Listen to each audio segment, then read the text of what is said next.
ఈరోజు మనం rheumatoid arthritis గురించి మాట్లాడుతున్నాం. రుమటాయిడ్ ఆర్థరైటిస్ అంటే తెలుగులో మనం కీళ్ళవాతం అంటామండి.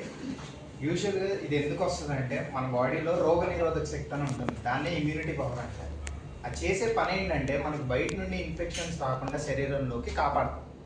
కొన్నిసార్లు ఏమవుతుందంటే కొంతమందికి వాళ్ళలోని ఇమ్యూనిటీ వాళ్ళ బాడీ మీదే ప్రభావం చూపిస్తుంది. అప్పుడు ఏమవుతుందంటే కొంతమందికి జాయింట్స్ మీద ప్రభావం చూపిస్తుంది, కొంతమందికి లంగ్స్ మీద, కిడ్నీస్ మీద, డిఫరెంట్ అవయవాల మీద ఎఫెక్ట్ చూపిస్తుంది.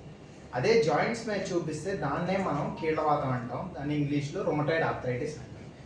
యూజువల్గా మనం ఇది 30 నుండి 60 ఏళ్ల వయసు మధ్యలో ఉన్న ఆడవాళ్ళలో ఎక్కువగా చూస్తామండి. వీళ్ళల్లో లక్షణాలు ఎలా ఉంటాయంటే జాయింట్లో నొప్పులు రావడం, పొద్దున్నే లెగంగానే బిగుసుకుని ఉండటం, స్టిఫ్నెస్ అంటారు దాన్ని. చిన్నగా ఈ వాపుల కింద మారుతాయి. అది ఎర్లీ స్టేజెస్లో డిటెక్ట్ చేసుకోకపోతే మనకి ఏమవుతుందంటే దాన్నే వంకరలు పోతూ ఉంటాయి, జాయింట్లు డ్యామేజ్ అయ్యి వంకరలు పోతూ ఉంటాయి. యూజువల్గా దీని ట్రీట్మెంట్ చూసుకుంటే మనకి ఇదివరకటి రోజుల్లో చాలా నొప్పులకి పెయిన్ కిల్లర్లు ఇవ్వటం కానీ, స్టెరాయిడ్లు ఇవ్వటం కానీ ఇలానే ఇచ్చేవారు. తాత్కాలికంగా నొప్పి తగ్గేది కానీ ఏళ్ళు వంకరలు పోతానే ఉండేవి. తర్వాత ఇప్పుడు రీసెంట్గా చూసుకుంటే మనకి చాలా అడ్వాన్స్డ్ ట్రీట్మెంట్ వచ్చిందండి.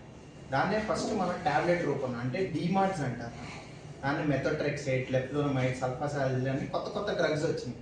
ఇవేం చేస్తాయంటే జాయింట్లో వాపులే తగ్గించడం కాకుండా ఏళ్ళు కూడా వంకరలు పోకుండా ఆపుతుంది. కొంతమందికి ట్యాబ్లెట్లతో కంట్రోల్ అవుతుంది, కొంతమందికి ఏమో ట్యాబ్లెట్తో కంట్రోల్ కాకపోతే మనకి ఫర్దర్ బయోలాజికల్స్ అని ఇంజెక్షన్స్ వచ్చాయి. ఇంజెక్షన్స్ కూడా ఏం చేస్తాయంటే వాపులే తగ్గించడంతో పాటు వంకరలు కూడా పోకుండా కాపాడుతాం. ఇది రీసెంట్ అడ్వాన్సెస్. దీని అర్థం ఏంటంటే ఎర్లీ స్టేజ్లోనే మనం ఈ రుమటాయిడ్ ఆర్థరైటిస్ని డిటెక్ట్ చేసుకుని కంట్రోల్ చేసుకోగలిగితే పేషెంట్ నార్మల్ లైఫ్ లీడ్ చేయగలరు.